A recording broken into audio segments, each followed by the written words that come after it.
नमस्कार, मैं आर्यन प्रकाश। आज मैं 5/6/2025 जो एनटीपीसी का जो एग्ज़ाम हुआ था ग्रेजुएट लेवल का, उसका आंसर की सॉल्व करने जा रहा हूँ। अभी तक मैंने 50 तक क्वेश्चन सॉल्व कर चुका हूँ, जो कि 5/6/2025 को हुआ था फर्स्ट शिफ्ट में आरबी एनटीपीसी ग्रेजुएट लेवल 1। तो 50 क्वेश्चन सॉल्व कर चुका हूँ। उसके आगे क्वेश्चन को देखते हैं। 51वां क्वेश्चन क्या कहता है।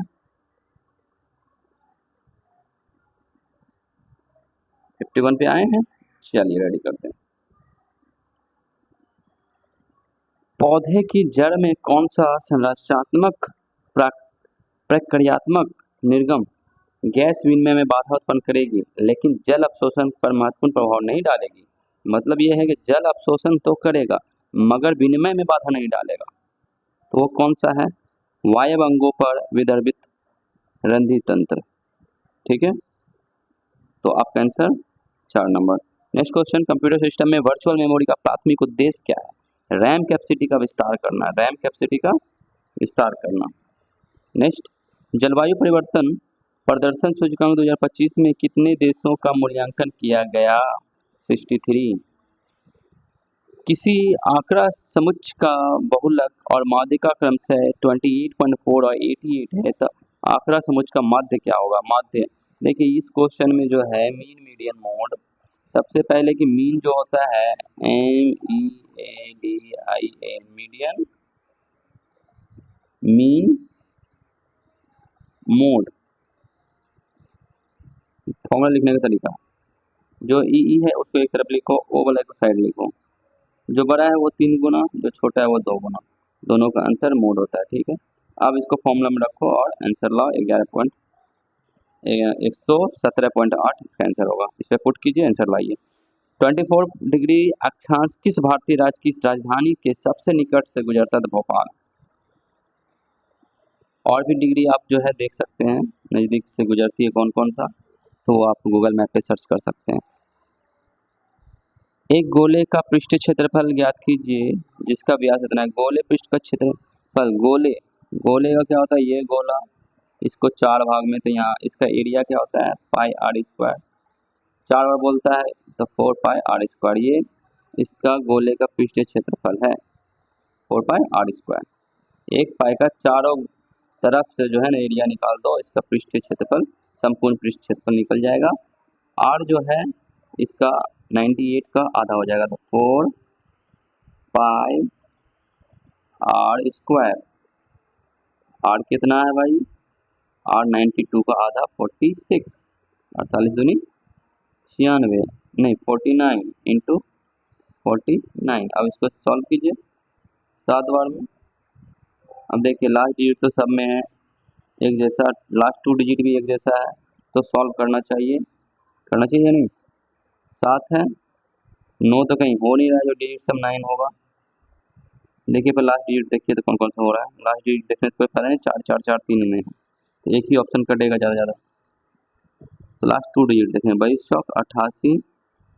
2 डिजिट देखने से भी कोई फायदा नहीं है, क्योंकि देखिए इसमें भी 2 डिजिट, इसमें भी 2 डिजिट सेम है। लास्ट 3 डिजिट देखते हैं तो आंसर हो सकता है।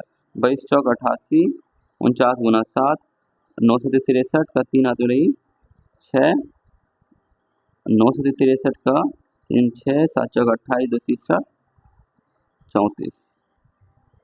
अब इसको गुना करेंगे 8 16 24। डिजिट सम भी चेक कर सकते हैं इसका कितना होता है। 8 दूनी 16 का 7, 3 3 6 4 10 का 1, 7 गुना 1 7, 7 किसका और 8 1 9 4 3 7। इसका डिजिट सम 7 हो रहा है, इसका डिजिट सम 7 हो रहा है। और लास्ट में जो है लास्ट डिजिट 8 16 24 का 4 होना चाहिए, तो ये 4 हो रहा है और लास्ट डिजिट 4 हो रहा है और डिजिट सम भी 7 हो रहा है इसका। ठीक है, और इनमें देखो लास्ट तो 4 हो रहा है और डिजिट सम 7 हो रहा है क्या? 9 4 3 7 2 9, तो ये तो नहीं हो रहा है डिजिट सम 7। ये तो लास्ट डिजिट 4 नहीं है, इसको भी काट दो। देखो 3 3 6 2 8, 8 16 4 20 21 का डिजिट सम 3, ये भी काट दो तो एक नंबर आंसर हो गया, या फिर पूरा आप कैलकुलेट करके भी देख सकते हैं। 7 व्यक्ति इतना उत्तर की ओर देख रहे हैं। ठीक है, 7 व्यक्ति हैं, 1 2 हो गया, 3 4 5 6 7। उत्तर की ओर मुख करके देख रहे हैं, कोई दिक्कत नहीं है। टी पंक्ति के एक छोर पर बैठा हुआ है, टी यहाँ हो जाए, टी यहाँ हो जाए, कोई बात नहीं। आर के बाईं ओर केवल दो व्यक्ति बैठा हुआ है, आर के बाएं ओर केवल दो व्यक्ति बैठा हुआ है, तो आर तो यही होगा 100%। बाएं ओर दो व्यक्ति, कोई दिक्कत नहीं है। पी और आर के ठीक दाईं ओर, पी जो है आर के ठीक दाईं ओर पड़ोस में है, आर के दाईं ओर पी है, कोई दिक्कत नहीं। एस के ठीक बाईं ओर पड़ोस में है, एस के बाईं ओर पड़ोस में है पी। पी जो है आर के ठीक दाईं ओर पड़ोस में और एस के ठीक बाईं ओर पड़ोस में है, तो यहाँ तो आर पी एस तो हो गया। क्यू ओ के ठीक बाईं ओर, क्यू ओ के ठीक बाईं ओर है, क्यू यदि यहाँ लें तभी तो बाईं ओर हो सकता है, क्यू यहाँ लें तो यहाँ पे हो जाएगा, कोई दिक्कत नहीं। यहाँ रख लिए, देखते हैं आगे क्या होता है, यहाँ पे रखते हैं। क्यू पंक्ति के छोर पर नहीं है, जब पंक्ति के छोर पे नहीं है तो ये तो नहीं होगा, तो क्यू यहाँ होगा, ओ यहाँ होगा, टी लास्ट छोर पे था तो टी को लास्ट छोर पे ले आए, टी को लास्ट छोर पे ले आओ, कोई दिक्कत नहीं। ओ और एन के बीच में कितने व्यक्ति हैं, ओ और एन, एन कहाँ होगा भाई, एन तो यही होगा हर हाल में। ओ और एन के बीच में कितने व्यक्ति हैं, ओ और एन के बीच में कितने व्यक्ति हैं, देखिए 4 व्यक्ति हैं, तो 4 व्यक्ति आंसर कीजिए। नेक्स्ट, गुप्तोत्तर काल की राजनीति में भुक्ति शब्द का प्रयोग प्रांत से था राज्य। संघीय विवादों के संदर्भ में सुप्रीम कोर्ट के मूल क्षेत्राधिकार और उसके रीट क्षेत्राधिकार के बीच प्रमुख अंतर क्या है। देखिए प्रमुख अंतर क्या है, वह संघीय विवाद क्षेत्राधिकार परामर्श देता है और जबकि रीट क्षेत्राधिकार वाद्य करता है। 3 नंबर, भारत का पूर्वी तटीय मैदान किस राज्य तक फैला है, बंगाल से लेकर तमिलनाडु तक। इसका माध्यिका बताएं, माध्यिका मतलब बीच वाला, गिन लीजिए कितना है, 1 2 3 4 5 6 7 8 9 10 11 माध्यिका है, मतलब 5 इधर से होगा, 5 इधर से 10, बीच में जो होगा वही माध्यिका 11, मतलब छठा नंबर किधरों से, अब देखो बाएं तरफ से देखो या दाएं तरफ से, छठा नंबर जो होगा वही आपका माध्यिका होगा, ठीक है। तो गिनिए बढ़ते क्रम में या घटते क्रम में, हम तो बढ़ते क्रम में ही लेके चलते हैं। सबसे छोटा कौन सा है, सबसे छोटा 18 है, 18 से भी छोटा है क्या, 11 है। एक छठा याद रखिए, छठा जो होगा वही आंसर होगा, 1 2 11 से बड़ा, 11 से बड़ा, 11 से बड़ा, 2 3 4 5, छठा जो होगा वही आंसर होगा, 5 तक तो पहुंच गए, छठा हो गया मेरा 35, तो 35 हमारा आंसर हो गया, ठीक है। माध्यिका मतलब होता है, पहले उसको अरेंज कर लो बढ़ते से घटते क्रम में या घटते से बढ़ते क्रम में, और उसके बीच वाला जो होगा वही माध्यिका होगा। यदि देखिए 11 है तो बीच में 6 आ रहा था, यदि 10 रहता तो बीच में क्या होता, 5 इधर से 5 इधर, 10 हो जाता तो 2 डिजिट लेते हैं, चौथा 5वां दोनों का आधा कर देते हैं, ठीक है। इस तरह से माध्यिका निकालते हैं। नहीं मालूम है तो क्वेश्चन हार्ड है, मालूम है तो इजी है। अब बताइए रेशियो में एक्स का मान पूछ रहा है, कोई बात नहीं, 7.5 बटे 10, 95, ऊपर में भी 10, पॉइंट हटा रहे हैं 10 लगा रहे हैं, ठीक है, 16 बटे एक्स। अब इसको सॉल्व करना है भाई, सॉल्व करोगे तो कैसे, ये तो कट गया,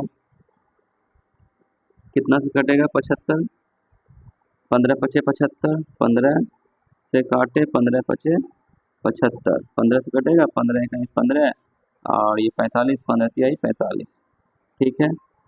आप तो कोई कटेगा नहीं, 16 गुना 15 बटे 5, 16 दही 160, 16 तिहाई 48, 8 208, तो ये तो हो गया इन दोनों को गुना करने पर, एक्स की वैल्यू लाना है, 208/5, इसको डबल करो तो ये भी डबल कर दो, तो ये क्या आ जाएगा 416, 20 का 40, 8 का 16, 416 पॉइंट।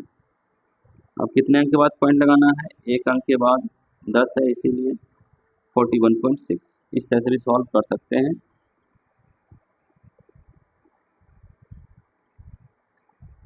किस प्रकार का अधीनस्थ न्यायालय मुख्य रूप से संपत्ति के स्वामित्व और संविदात्मक समझौता से संबंधित विवादों का निपटारा करता है? दीवानी न्यायालय। क्या क्वेश्चन कह रहा है? किस प्रकार का अधीनस्थ न्यायालय मुख्य रूप से संपत्ति का स्वामित्व का जो है निपटारा करेगा, वो है दीवानी। दीवानी क्या होता है? संपत्ति से रिलेटेड होता है। ये क्वेश्चन रेलवे का फेवरेट हो गया है, बार बार पूछा जा रहा है। तो इस क्वेश्चन को विशेष रूप से ध्यान से देखिए कैसे बनाया जाएगा। लीजिए, कुछ नहीं है, ये 3 कंडीशन है, इसको देखना है। तीनों कंडीशन को देखिए क्या कह रहा है। यदि पहला घटक एक प्रतीक है, किससे मिलान करना है, तो इससे मिलान करके देखना है। ठीक है,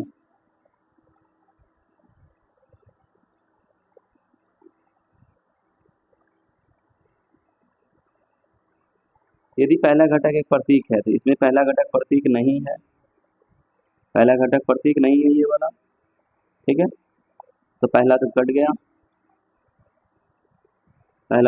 दूसरा क्या बोलता है, यदि पहला घटक एक विषम संख्या है, हाँ 7 2 @ 13 एंड में क्या है, पहला डिजिट ऑड है, तो 2 नंबर सही है। पहला घटक एक विषम संख्या और अंतिम एक सम होना चाहिए, तो ये सम नहीं है, दूसरा भी गलत हो गया।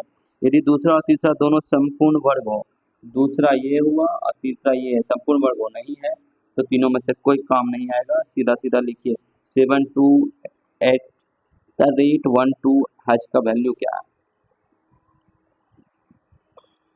7 का W हो रहा है, 2 का A हो रहा है, इससे मिलान करना है। 2 का A हो रहा है, 7 का W हो रहा है, कोई दिक्कत नहीं। @ का Z हो रहा है। ऑप्शन में देखते जाइएगा WAZ कहाँ है, बहुत में है, अभी 3 को में है। फिर 1 3 एंड 1 का R, 3 का T एंड का M हो गया। कौन सा? 3 नंबर आंसर। नेक्स्ट, दक्षिण भारतीय मंदिर वास्तुकला में गर्भगृह के ऊपर निर्मित सीढ़ीनुमा या पिरामिडनुमा संरचना को क्या कहा जाता है? विमान कहा जाता है। क्या कहा जाता है? विमान। नवंबर 2024 में डेयरी क्रांति में भारत के योगदान के महत्व को उजागर करने के लिए कौन सा दिवस मनाया जाता है? राष्ट्रीय दूध दिवस।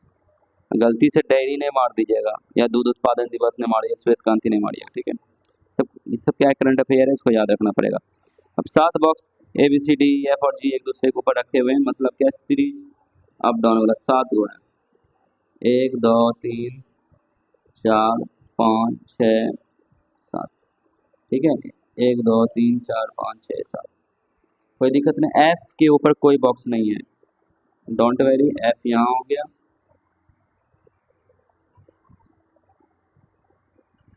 F के ऊपर कोई बॉक्स नहीं है। F और B के बीच केवल 3 बॉक्स है, F और B के बीच केवल 3 बॉक्स है। ठीक है, 3 बॉक्स हो गया।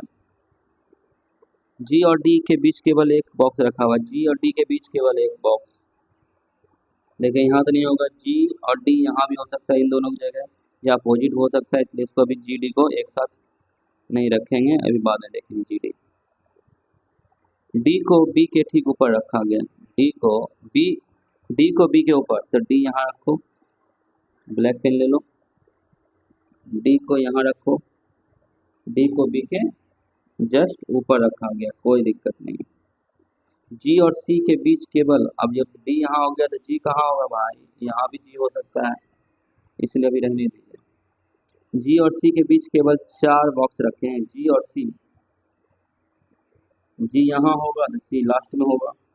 D के नीचे कितने बॉक्स रखे हैं? A को E के ऊपर स्थान रखा गया है, A को E के ऊपर, A को E के ऊपर कहीं भी रखा गया है, ठीक है, कहीं भी।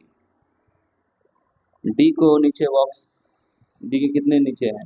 डी के नीचे देखिए, डी के नीचे कितने बॉक्स रखे गए हैं, डी तो फिक्स है, तो 1 2 3 हो जाएगा, तो 3 आपका पूरा सॉल्व करने की जरूरत नहीं है, डी के नीचे 3। ठीक है, आगे सॉल्व कर रहे थे मगर जब आंसर पूछ रहा है डी के नीचे कितने बॉक्स है, डी के नीचे 3, तो यही क्लियर हो गया। ठीक है, एक धनराशि 16% वार्षिक ब्याज की दर पर साधारण ब्याज और वार्षिक ब्याज से संयोजित चक्रवृद्धि ब्याज के बीच का अंतर 797 है, तो धनराशि ज्ञात कीजिए। कोई बात नहीं, एक धनराशि 16% वार्षिक ब्याज की दर साधारण ब्याज और संयोजित ब्याज के बीच का अंतर कितने साल में, ये तो पता नहीं। तो ये क्वेश्चन जो है थोड़ा सा, इस क्वेश्चन में ईरर है, इस क्वेश्चन में थोड़ा सा ईरर है, इसमें ईयर नहीं दिया गया है। यदि ईयर नहीं दिया गया तो भी बन सकता है, मगर इसमें क्या है ना कि ऑप्शन का सहारा लेना पड़ेगा, ईयर नहीं दिया गया है। तो इसमें क्या है ना कि अंतर पूछ रहा है, एक धनराशि पर 16% वार्षिक ब्याज की दर से साधारण ब्याज और वार्षिक रूप से संयोजित चक्रवृद्धि ब्याज के बीच का अंतर 797 है। तो ये देखिए 16% है, ठीक है, 16% है कंपाउंडिंग, और उसके बाद चक्रवृद्धि ब्याज में कंपाउंडिंग में 16% और सिंपल इंटरेस्ट में जो है साधारण ब्याज में 16%। तो क्या ये कंपाउंडिंग में दोनों का अंतर क्या होता है, यदि मान लीजिए 2 साल का 1 साल में तो समान रहेगा, जब बोल रहा है दोनों का अंतर तो निश्चित है, दूसरा साल तीसरा साल या चौथा साल हो सकता है, तो पहले दूसरा साल चेक करेंगे। तो दूसरा साल का अंतर क्या होता है, अब 2 साल में क्या होगा, 16 दूनी 32% सिंपल इंटरेस्ट से, बट कंपाउंडिंग से क्या होगा, 16 दूनी 32 प्लस 16 का स्क्वायर 256 बटे 100, यही नहीं, ये इसका अंतर बोलेगा तो दोनों घटा देंगे, ये दोनों कट जाता है, 256 बटे 100, यदि 16% है तो यही इसका अंतर होता है। मतलब ये है कि एक्स स्क्वायर बाय 100 इसका जो है डिफरेंस होता है। ठीक है, तो पहले ऑप्शन नंबर, कोई भी ऑप्शन नहीं, मतलब कि पहले हम ये मान के चलेंगे कि पहले 2 साल का अंतर है, ये 2 साल से नहीं काम चल पाएगा तो तीसरे साल पे जाएंगे। ठीक है, तो सॉल्व करते हैं इसको। तो 2 साल का अंतर क्या होगा, एक्स स्क्वायर बाय 100 कंपाउंडिंग और सिंपल इंटरेस्ट का अंतर होता है। ठीक है, तो क्या दिया गया है, एक्स 16% है, 16 के स्क्वायर 256 बटे 100, डोंट वेरी, कितने का अंतर है, 797 का। ठीक है, अब बटे एक्स, ये तो ये परसेंटेज हुआ 2 साल के लिए, 2 और शून्य दे दो। ठीक है, अब इसको काटना ही मेन इंपॉर्टेंट है, इसको काटेंगे, 3 बार 25 दिया 75, अच्छे 18, इसको कैलकुलेट करेंगे तो क्या हुआ, 25 से 75 छेती 18, 75 76 और 8 168, इतना आएगा। 168 में 97 घटाएंगे, 797, तो इस तरह से जो है भाग लगाएंगे तो 1 1 और 3 2 इतना जो है आएगा 3.1132, क्योंकि एक बार में तो भाग लेंगे, दूसरे बार में पॉइंट दे के लगाना पड़ेगा। अब ये 4 अंक के बाद है तो 31132 4 अंक से गुना करेंगे तो पॉइंट हट जाएगा, ये समथिंग इसका, और आगे सॉल्व करेंगे तो ये आंसर 2 नंबर सॉल्व है। ये क्या है, कैलकुलेटेड है, इसको इस तरह से भाग लगा कर आप देख सकते हैं, 797 डिवाइड बाय 256, तो भाग लगाएंगे 3 बार में, उसके बाद तो फिर पॉइंट आ जाएगा, फिर 1132, इस तरह से सॉल्व करेंगे और 4 जीरो से गुना करेंगे तो ये पॉइंट हट जाएगा। ठीक है, तो यही आपका आंसर है। ये क्या है कि ऑप्शन के अनुसार से ही भी सॉल्व कर सकते हैं, क्योंकि इसमें तो 2 साल तो दिया नहीं गया है, इसलिए ऑप्शन से हम ये अनुमान लगा लिए कि ये कितने साल का डिफरेंस दे रहा है।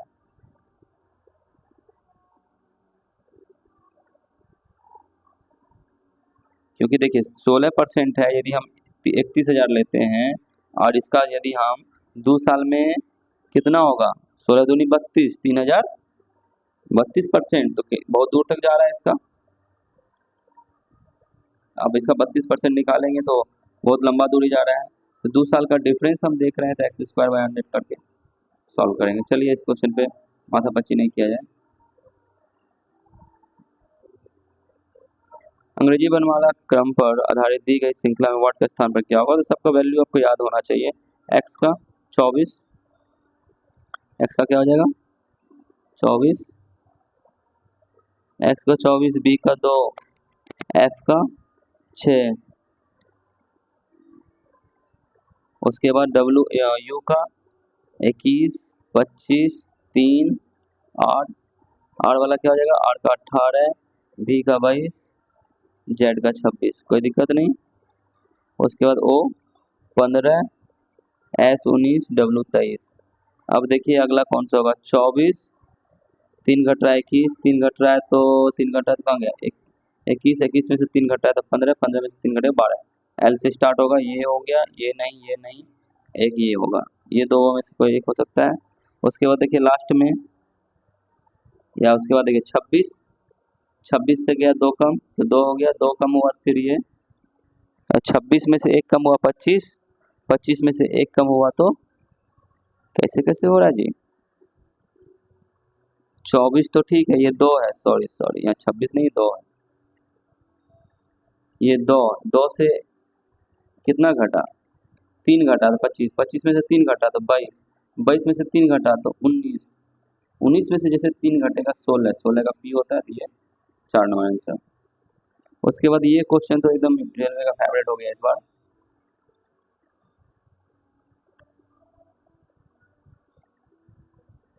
हाँ रिकॉर्ड तो हो रहा है, चलिए नेक्स्ट क्वेश्चन देखते हैं। परसेंटेज जे एल एच, जे का देखो परसेंटेज, ये है परसेंटेज वाला वैल्यू, ये परसेंटेज वाली वैल्यू है, और ये सॉरी ये हैशटैग वाला वैल्यू है, ये परसेंटेज वाली वैल्यू है, ठीक है। तो हैशटैग वाला जो वैल्यू है उसको हैशटैग से मिलाएंगे, ये जो परसेंटेज वाली वैल्यू है वो परसेंटेज से मिलाएंगे, ठीक है, ये है परसेंटेज वाली वैल्यू। तो चलिए एल को क्या लिखते हैं, 10 लिखते हैं, 10 पेन चेंज कर लें, 10, 12, 8, जे एल एच, फिर उसके बाद परसेंटेज वाला है आई का 9, 11, जी 7। अब इसको मिलाइए, 2 बढ़ा 4 घटा, 3 बढ़ा 4 घटा, ठीक है, 9 3 9 2 11, 2 बढ़ा 4 घटा 2 बढ़ा 4 घटा। तो इसी तरह से इसमें देखिए डी में से, डी से ई हुआ तो डी हुआ कितना 4, ई हुआ 5, तो पहला तो गलत हो गया, ये गलत हो गया, इसको हटा दिया जाए, ये गलत हो गया। नेक्स्ट एफ 6 होता है, जे 10 होता है, 6 से 10 गए 4 बढ़ा, मगर हमको तो 2 बढ़ना है तो ये भी गलत हो गया, 2 ऑप्शन खत्म। उसके बाद तीसरा देखते हैं, ई 5, जी 7, 5 से 7 जाने में 2 बढ़ा, हाँ ये तो बढ़ रहा है, सही है। और क्या है, ई से जी से सी पे गया, 4 कम हुआ, जी से सी पे जाए, जी 7 और सी 3, हाँ तो 4 कम हुआ तो ये हो गया 3 नंबर, सही है, ये हो गया तो सही है। बाकी आप अगला भी मिला सकते हैं, एफ 6 डी 4, तो 6 से 4 गए तो 2 घटा, तो यहाँ तो बढ़ना चाहिए, तो ये भी नहीं होगा, तो आपका कौन सा आंसर हो जाएगा, 3 नंबर, ठीक है। पूरा सॉल्व करने की आवश्यकता नहीं है, नहीं तो अभी इसको भी मैच करना चाहते हैं तो मैच कीजिए इसको भी, एन 14, पी 16 और एल 12, इस तरह से आप देख लेते हैं कि 2 बढ़ रहा है फिर 4 घट रहा है या नहीं। नेक्स्ट क्वेश्चन पे चलें, निम्नलिखित में कौन सा जल अवघटन के कारण थोड़ा अम्लीय हो जाता है, NH4Cl थोड़ा अम्लीय हो जाता है। द्विघात समीकरण इतना इतना के दोनों मूल्य सर्व हैं तो के का मान बताइए, सर्व मतलब क्या, दोनों इक्वल हैं या नहीं। अब देखो भाई इसको सॉल्व कीजिए, 2x² को, ये 2 है और यहाँ 2 है, ये 2 है और ये 3 है, तो इसको बराबर कीजिए, पहले बराबर करेंगे तो 2 से 1 को 3 से गुना करो, 1 को 2 से गुना करो, तो इसको हम यदि 3 से गुना करते हैं 6 हो जाएगा, तो 6x² प्लस 6kx प्लस 6 48 बराबर 0। इसको अब 2 से गुना करेंगे तभी भी 6 हो जाएगा, 2 से 6x² प्लस 2 से 4 दूनी 8x प्लस 2 से 24 0। इसको लाइन खींच दो, देखिए प्लस है तो माइनस, प्लस है तो माइनस, प्लस है तो माइनस, ये कट गया, माइनस ये k है और यहाँ 8, यहाँ 6kx है, यहाँ 8x है, तो दोनों घटेगा नहीं, और ये दोनों घटेगा, 24 48 में से 24 दूनी 48 प्लस 24 प्लस 24, तो उधर जाके क्या हो जाएगा, -24 -24, ठीक है। अब इसको करो,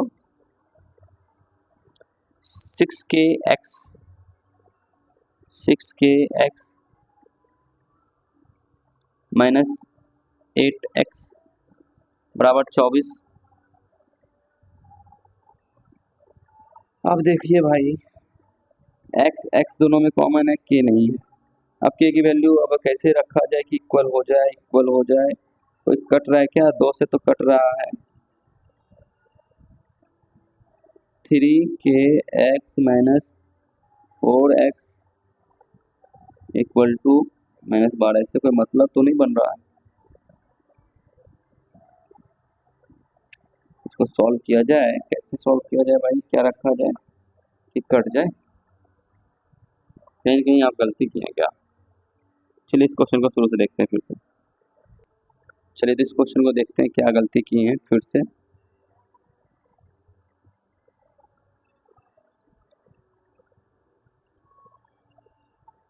तो कुछ नहीं करना है, सिंपली वे में इसको सॉल्व कर देना है। इसको क्या है कि 3 से इंटू करते हैं, ठीक है। इसको 6x करना है, इसको भी 6x करना है। तो देखिए गुना कीजिए, पहले 3 से गुना करेंगे तो 3 दूनी 6 x square plus 3kx plus 3 से गुना करेंगे 8 16 24। और नेक्स्ट वाला इक्वेशन को 2 से गुना करेंगे तो 6 हो जाएगा। 3 दूनी 6x स्क्वायर प्लस 2 से गुना करेंगे ना तो 8x प्लस 12 दूनी 24 माइनस माइनस माइनस, ये दोनों कट गया, ये दोनों कट गया। अब ये दोनों बचा, यही कट नहीं रहा था, गलत गुना कर दिए थे। तो क्या हो जाएगा आगे का? माइनस नहीं प्लस में, प्लस 3kx इक्वल टू, आगे सॉल्व करते हैं, प्लस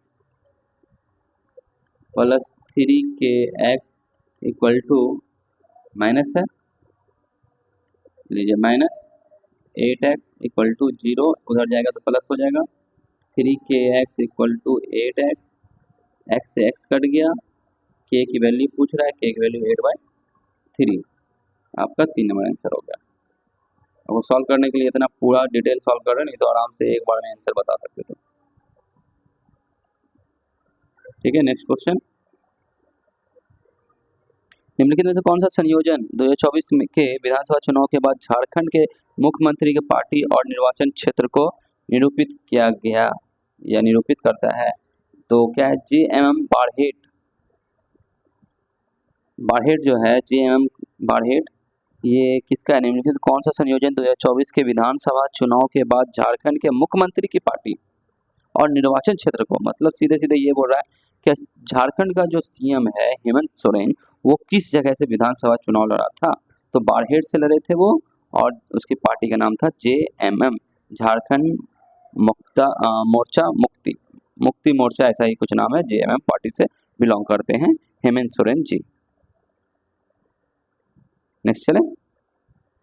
अब इसके बाद बोलता है कि CXOJ को फॉर्म FARM को समन CXOJ से उसी तरह से फ्रेज को कोवल लिख सकते हैं। तो समांतर का अनुसरण करते हुए रिच को क्या लिख सकते हैं?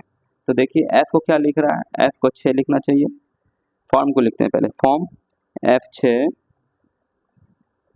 1 18 M 13 C 3 X 24 O 15 J 10, ये तो पहला हो गया। उसी तरह से F6 R 18 E 5 S 19 H 8 C 3 O 15 B 2 P 16 E 5। तो क्या है? 3 कम 3 कम 3 कम 3 कम 3 कम, और इसमें 13 में से 10 गया, 3 कम 3 कम 3 कम 3 कम, तो सब 3 कम हो रहा था। नेक्स्ट में भी रिच में भी 3 कम होगा। R 18, 18 में से 3 कम होगा 15, O से स्टार्ट होगा, O से सभी स्टार्ट है।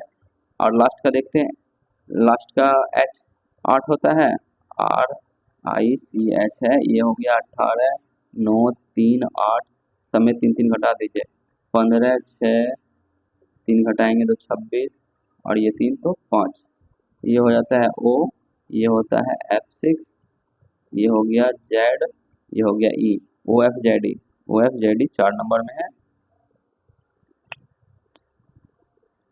कौन सा क्वेश्चन सॉल्व करा रहे थे भाई?